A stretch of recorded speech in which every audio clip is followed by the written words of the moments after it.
대표형 3번 문제 보도록 하겠습니다. 네, 친족상도례에 대한 설명 중 가장 옳은 것은 모두 몇 개냐 이렇게 되어 있는데 친족상도례는 우리가 재산법에서 굉장히 중요한 조문이죠. 그래서 이것도 한번 우리가 살펴보도록 하겠습니다.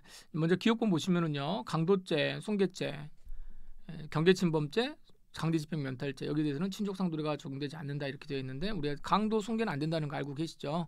여기도 마찬가지인데 강제집행면탈은 이제 이것도 경계침범죄는 사실 여기 손괴죄와 관련돼 가지고 연결이 되기 때문에 손괴의 장애 있습니다. 그래서 이거는 친족상도례가 인정되지 않는다 이렇게 보시고요. 자, 니은번 1번 맞습니다. 그다음에 니은번 자, 피고인이 백화점 내 점포에 입점시켜 주겠다고 속여가지고 피해자로부터 입점비 명목으로 쭉 이렇게 됐네요. 자, 사기죄로 공소가 제기됐다.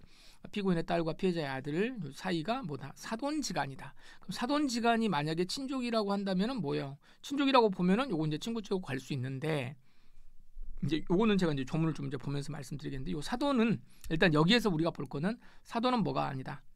친족이 아니다. 이렇게 일단 정리를 좀 해두시면 되겠습니다. 일단 뭐 결론은 그렇게 두시고요.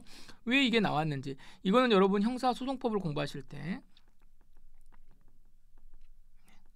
형사소송법 공부하실 때도 이게 이제 고소 불가분의 원칙이라든가 고소를 해야만 되는 거냐 안 되는 거냐 뭐 이런 것들하고 같이 연결될 때 이 사돈지간이 친고죄에 해당되는가 안 되는가 이제 이게 친족에 따라서 친고죄로 갈 수도 있는 경우가 있고 안 갈 수도 있는 경우가 있잖아요.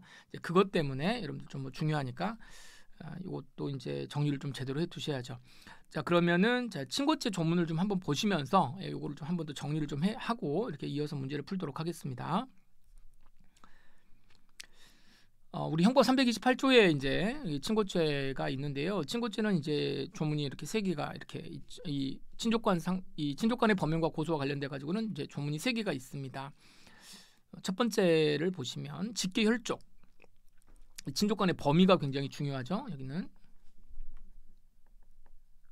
친족의 범위가 중요하고 자, 요 범위에서 자, 직계혈족, 배우자, 그다음에 동거 친족, 직배 동이죠. 직계혈족, 배우자, 동거 친족, 그리고 동거 가족 또는 그 배우자. 여기서 말할 때 그 배우자는 각각의 배우자가 다 된다는 거 이렇게 아시죠? 이렇게 되는데 동거 친족의 배우자랑 동거 가족의 배우자, 뭐 배우자는 여기 아니고, 자, 그 배우자 간에 323조 우제는 그 형을 면제한다. 그러니까 직계혈족은 이제 위로 올라가는 거, 이렇게 올라가는 거. 요 사람들과 관련된 거는 자, 형을 어떻게 하겠다는 거예요? 면제하겠다고 이야기를 합니다. 자, 면제한다. 면제한다는 말은 죄는 뭐 어떻게 되는 거예요? 죄는 성립한다. 즉 성립 요건은 인정이 되는 거고 성립 요건이 인정이 되는 거니까 뭐라는 거예요? 자, 유죄가 되는 거죠. 그래서 예를 들어서 직계혈족을 예를 들어보면 아버지, 자식이 아버지의 물건을 훔쳤다 이렇게 되게 되면 요건 뭐예요? 죄는 절도죄가 뭐한다? 성립한다. 절도죄가 성립을 하는 건데 어떻게 안 되는 거예요? 형을 면제한다는 거니까 처벌을 하지 않겠다 지금 이 말인 거죠. 처벌하지 않습니다. 그럼 요 처벌하지 않는다라고 하는 이야기는 무슨 말이에요? 인적 처벌 조각 사유라는 뜻이죠. 인적 처벌 조각 사유입니다. 이게 그래서 형을 면제한다. 여기서 이제 끝나는 거예요. 그런데 여기에서 이제 가장 시험에 잘 나오는 것이 뭐 어차피 직계혈족 배우자는 잘 안 나오고 여기죠. 동거 친족, 동거 가족. 여기서 이제 키워드는 뭐냐면은 이제 동거입니다. 동거 같이 살아야 되는 거죠. 동거하는 가족. 자, 동거 친족 중에 가장 잘 나오는 게 이제 삼촌, 이모 이런 사람들이에요. 삼촌하고 이모가 아직 뭐 결혼을 아직 안 했어요. 그래가지고 우리 집에 같이 살아. 같이 사는데 맨날 삼촌하고 이모 이렇게 방에 가면은 막 돈이 이렇게 지갑에도 돈이 많고 돈은 그렇게 얼마 많이 안 버는 것 같은데 이제 싱글이니까 뭐 이것저것 막 사는 거예요. 그래가지고 뭐 좋은 것도 많아. 그래서 거기 가가지고 물건을 훔쳤다. 같이 사는 사람이니까. 자, 이때는 괜찮다 이 말이에요. 뭐 괜찮은 건 아니지만 자, 그때는 어떻게 한다? 절도죄가 성립을 하긴 하지만 이 조건은 처벌받지는 않습니다. 하지 않아요? 그래서 사실은 이거는 친고죄하고 아무런 관련이 없어요. 그렇죠? 같이 사는 사람은 그냥 아무 관계가 없습니다. 그런데 이제 문제는 뭐냐면 두 번째 거죠. 2항을 보시면 자, 제1항 이외의 친족. 자, 1항 이외의 친족에서 가장 많이 나오는 건 여기 요거죠. 동거 친족, 동거 가족이 있는데 그럼 동거가 채점이니까 동거하지 않는 친족. 그렇죠? 그다음에 동거하지 않은 가족. 같이 안 사는 사람이란 말이에요. 같이 안 사는 사람이니까 뭐겠어요? 자, 다시 또 삼촌 이모로 오면 삼촌이나 이모인데 삼촌하고 이모가 우리 옆집에 산단 말이야. 같이 안 살아. 같이 안 사는데 내가 이제 그 집에 가가지고 오 삼촌 뭐 이거 좋아 보이네요 이러면서 이 물건을 가지고 와버렸다. 자, 이때는 어떻게 할 거냐? 이때는 요거는 뭐가 된다? 요거는 친구죄가 돼버린다는 겁니다. 친구죄로 변경이 돼버린다는 거예요. 그러니까 이제 여기에서 이 친족간과 관련돼서 친구죄와 고소가 문제가 되는 거는 여기 조문이에요. 이양 조문을 이야기하는 겁니다. 그때에는 동거하지 않는 삼촌, 동거하지 않는 가족이니까 뭐 동거하지 않는 누나, 뭐 형 이렇게 될 수 있죠. 이런 사람들이 뭐를 해야만 고소가 있어야만 공소를 제기할 수 있다. 자, 그럼 고소가 있어야만 공소를 제기할 수 있다라고 하는 말은 여기에서 말하는 고소는 그러면 뭐겠습니까? 친고죄의 고소니까 이게 뭐예요? 소송 조건이죠. 자, 소송법의 지식을 이제 가지고 오셔야 됩니다. 이거는 소송 조건이고, 그러니까 이걸 뭐라고 그러고 소추 조건이고, 그렇죠? 소송 조건, 소추 조건이란 말이에요. 요게. 자, 요때 이제 그럼 이렇게 되면은 만약에 고소가 없다 그러면 어떻게 한다는 거예요? 만약에 고소가 없으면 자, if나 자, 고소가 없으면은 자, 고소 없이 되면 어떻게 되는 거예요? 형사소송법 327조 2호에 의해서 어떻게 된다? 327조에 의해서 네, 어떻게 됩니까? 네, 공소 기각 판결하는 거죠. 공소 기각 판결로 끝내야 되는 거죠. 아시겠죠? 공소기각 판결로 이거는 끝을 내야 된다. 이렇게 보시는 겁니다. 그래서 이게 이제 요 안에 그러면 요 친족 안에 요 친족의 범위에 들어가야 되는 거죠. 근데 이제 저기 우리 요 사례 보시면 자, 이게 무슨 지간이에요? 사돈지간에 뭐를 했다는 거예요? 사기를 했대요. 그럼 친족상도례가 대상이 되는 게 뭐예요? 재산범죄죠. 재산범죄 중에서 다 되는데 우리가 재산범죄 중에서 안 되는 것들이 뭐였습니까? 가장 크게 안 되는 게 강도, 손괴. 강도 손괴 안 되고요. 방금 1번 지문에서 봤던 거 뭐예요? 경계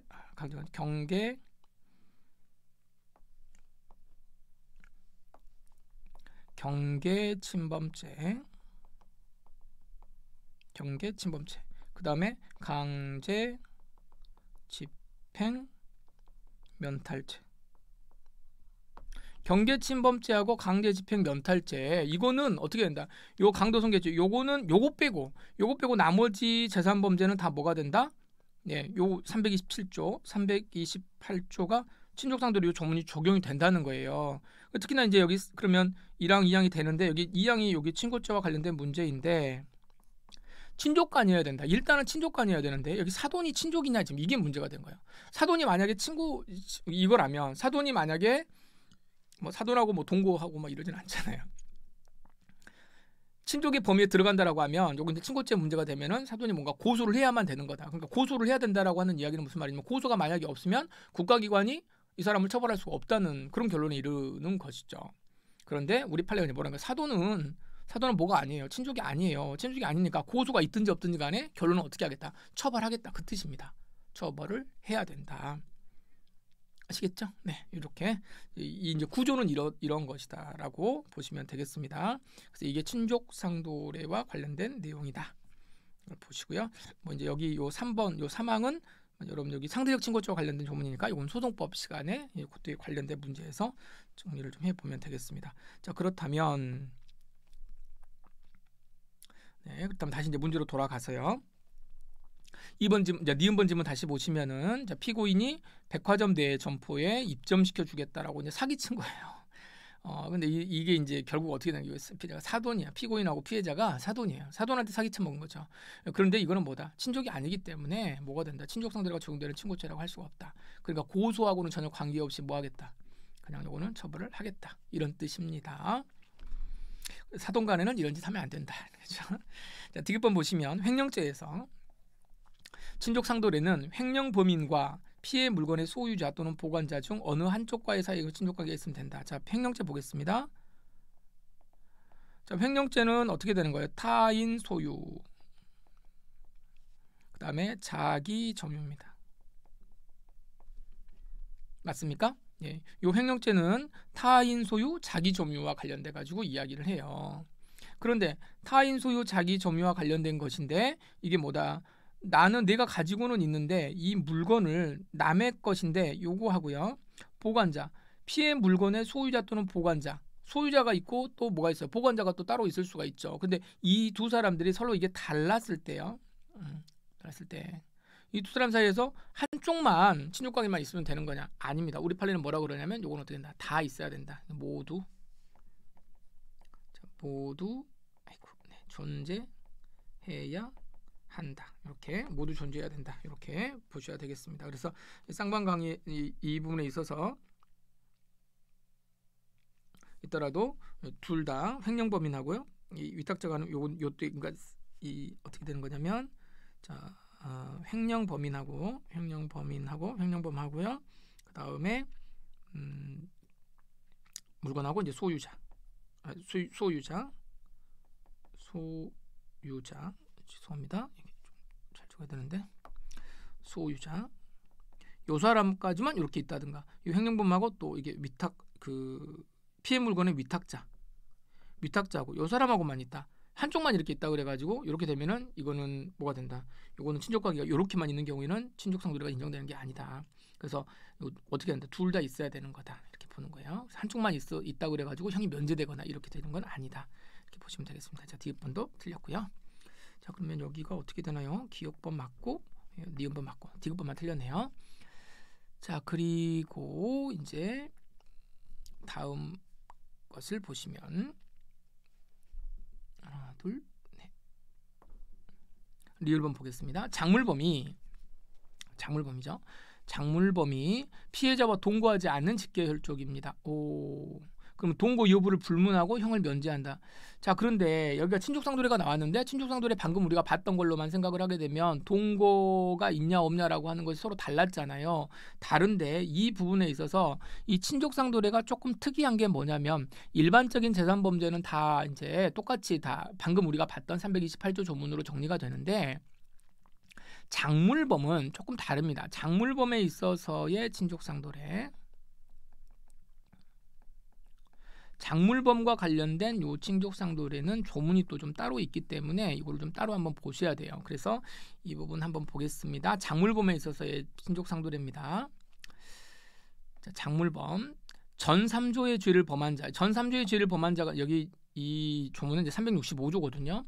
전 3조가 이제 뭐냐면 작물범과 관련된 겁니다. 작물, 뭐 보관, 알선, 뭐 이런 것들 다 있잖아요. 그래서 이렇게 있는데 우리 이 작물범은 어떻게 되는 거냐면 원래는 누가 있냐면 본범이 있죠. 본범. 본범이라고 하는 게 이제 재산범죄이기 때문에 예를 들어서 이제 절도라고 이야기를 하게 되면 요 절도범이 있는데 요 절도범이 누구한테 훔치냐면은 요거를 피해자한테 훔치죠. 피해자는 원래 이제 소유자였겠죠. 소유자한테 훔치고 요 본범이 누구한테 이제 파냐면 작물범한테 이제 이 물건을 파는 겁니다. 이렇게 팔아요.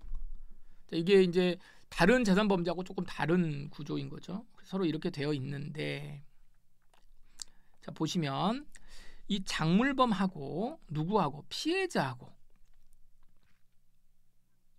피해자 어떻게 할까요? 자 이렇게 보시면은 작물범하고 피해자 간에 이 둘의 관계죠. 이렇게 되는 요 관계가 서로 간에 뭐가 있다. 328조 1항 2항. 그러면 1항 2항이면 피해를 받은 사람하고 작물범 요 사이에 1항 2항이면 자 1항은 뭐였죠? 아까 우리가 직계혈족 배우자 그다음에 동거 친족 가족 또는 그 배우자 이렇게 있었죠. 자, 이렇게 되어 있었고 그다음에 2항은 뭐였습니까? 그 이외의 친족 이렇게 되어 있습니다. 그래서 피해자하고 작물범은요. 요 1항 2항이 둘 다 328조 1항 2항이 다 이렇게 되면 요걸로 그냥 다 이대로 한다는 거예요. 그래서 여기는 어떻게 되는 거예요? 첫 번째 1항은 여기는 뭐하고 여기는 면제하고 여기는 뭐고 여기는 친고죄고 자 이렇게 갑니다. 자 여기서 정리하셔야 돼요. 피장 장피는 어떻게 한다? 요거는 그냥 그대로 하면 돼요.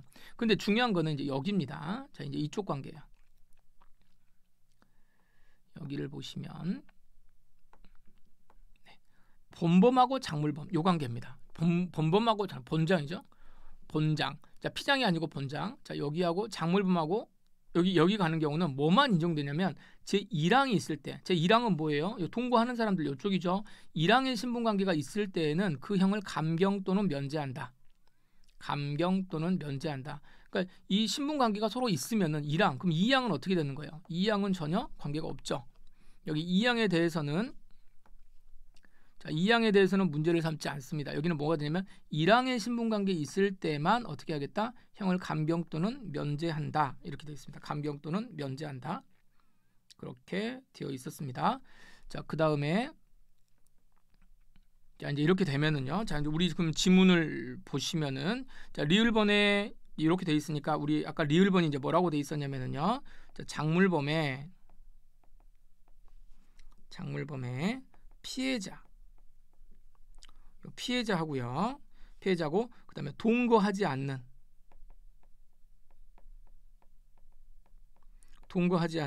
직계혈족. 동거하지 않는 직계혈족입니다. 피해자하고 동거하지 이 피해자와 작물범과 피해자가 자, 작물범과 피해자는 그러면 무슨 말이에요? 이 관계죠. 여기가 지금 제가 좀 지저분하게 될 것 같아가지고 작물범과 피해자와 관계는 피장이잖아요. 피장이니까 요거는 365조 1항이네요. 자, 여기 요 관계죠. 이 관계죠. 그럼 직계혈족이죠. 직계혈족이 됩니다. 그러면은 조문상으로 보면 아까 우리 직계혈족은요. 동거하는 직계혈족인가요? 동거하지 않는 직계혈족은 어떻게 되나요? 직계혈족. 동거하는 직계혈족이든 동거하지 않는 혈족이든 동거 여부는 불문하고 직계혈족은 말이 없죠. 자, 조문 아까 여기 잠깐 보겠습니다. 자, 이거 제가 이제 다시 한번 다 지워버리고 설명을 드릴게요. 자, 직계혈족은 우리 피장이라고 할 때에는 피해자하고 작물범일 때에는 요 둘의 관계, 피해자와 작물범의 관계에서는 요 1항과 2항을 그대로 적용한다 그랬거든요. 그랬는데 여기서 피해자하고 여기 누구냐면 직계혈족이에요.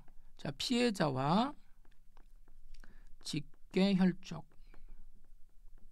근데 이 직계혈족이 동거를 할 수도 있고 동거를 안 할 수도 있습니다. 그런데 동거를 하든지 안 하든지 관계가 없어요. 왜냐하면 앞에 수식어가 없죠. 직계혈족이면 무조건 어떻게 된다는 거예요. 무조건 형을 면제합니다. 같이 살든 안 살든. 그러니까 아버지가 나하고 떨어져 살든 각각 뭐 같이 이렇게 살든 간에 아버지 물건을 훔치면은 이유 여하를 막론하고 동거 여부를 막론하고 어떻게 한다. 형을 면제한다는 거예요. 자, 어떤 구조인지 아시겠죠? 자, 그래서 이제 이 문제로 오시면은 작물이죠. 피해자와 동거하지 않는 직계혈족인 경우에요. 동거를 하든지 말든지 간에 어떻게 하겠다? 형을 면제하겠다. 어떻게 되는 거예요? 328조 1항이죠. 이걸 그대로 적용한다.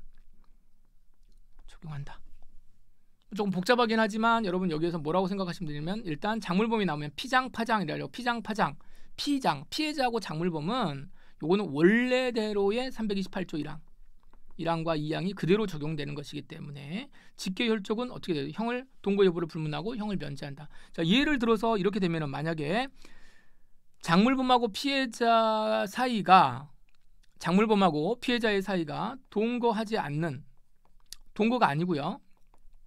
동거하지 않는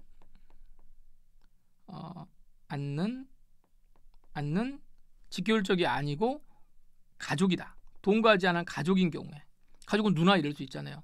그래서 동거 여부를 불문하고 똑같이 면제한다. 그럼 되겠습니까? 이건 아니죠. 가족은 어떻게 해야 돼요? 동거를 해야 되기 때문에 동거 가족이니까. 그래서 이런 것들을 좀 잘 정리를 좀 해두시면 될 것 같습니다. 자, 그래서 여기는 이제 맞는 지문이고 좀 복잡하긴 하지만 작물범이 사실은 조금 복잡합니다. 나중에 여러분 작물범 쪽에 넘어가셔가지고 보시더라도 이거 조금 좀 복잡할 수가 있으니까 이분 잘 좀 정리를 하셔야 되겠고요. 자, 다음 미음번 보겠습니다. 아버지의 방에서 다른 사람의 물건으로 알고 절취를 했는데 아버지의 물건이었을 다른 사람 물건인 줄 알고 절취를 했는데 알고 봤더니 아빠 물건인 거예요. 자, 이럴 때는 어떻게 할 거냐? 요거는 결과적으로 볼 때는요. 자, 결론적으로는 굉장히 운 좋은 케이스입니다. 이거 이제 아버지 거냐 아니냐라고 하는 이야기는 친족상도례와 관련돼 가지고 친족상도례 규정이 있냐 없냐라고 하는 거는 이거 범죄 성립하고는 아무런 관련이 없습니다. 친족상도례는 범죄의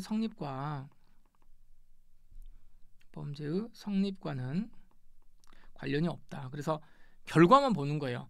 아버지 물건인 줄 알았는데 아버지 물건이 아니었다. 그럼 처벌 받는 거고요. 아버지 물건이 아닌 줄 알았는데 아버지 물건이었다. 그러면은 그냥 만세 부르는 겁니다. 아이고, 야, 괜찮아. 우리 아버지 거였대. 이렇게 이야기를 하는 거예요. 그래서 자, 이 부분은 범죄 성립 요건이 아니기 때문에 범죄 성립 요건과 저 X를 쳐니까 또 여러분들도 잘 헷갈릴 수가 있으니까 범죄 성립 요건과는 아무런 관련이 없다. 이렇게 보시면 되겠습니다. 범죄 성립과 아무런 관련이 없습니다. 그래서 친족 상도례 규정이 적용되지 않는다. 이게 그러면은 이 아버지의 방에서 다른 사람인 줄 알고 절취를 했는데 아버지의 물건이었다. 아버지의 물건이었다면 어떻게 되겠어요? 관련이 없으니까. 성립하고는 관련이 있으니까 아버지의 물건이니까 당연히 어떻게 되겠다. 친족 상도례 규정이 적용되겠죠. 적용이 돼서 이 사람은 어떻게 된다. 형이 면제가 된다. 적용되지 않는다 그랬으니까 틀렸네요. 자, 비읍번. 자, 사기죄를 범하는 사람이 금혼을 편의가 아니고 편취죠. 편취하기 위한 편취겠죠. 편취하기 위한 수단으로 피해자와 혼인 신고를 한 것이어서 혼인이 무효있다. 혼인 무효. 여러분 혼인 무효라고 하는 거는 뭐예요? 처음부터 안 되는 거죠. 혼인 무효가 있고 혼인이 뭐가 있어요? 취소가 있죠. 혼인 무효됐고 취소가 있는데 혼인 취소가 아니라 혼인 무효다. 처음부터 아예 없다는 거예요. 처음부터 없었기 때문에 이 경우에는 당연히 친족 상도례를 적용할 수가 없습니다. 없겠죠. 여기서 틀렸다. 이렇게 보시면 되고, 자, 그렇다면 옳은 것은 기역, 니은, 리을 이렇게 보시고요.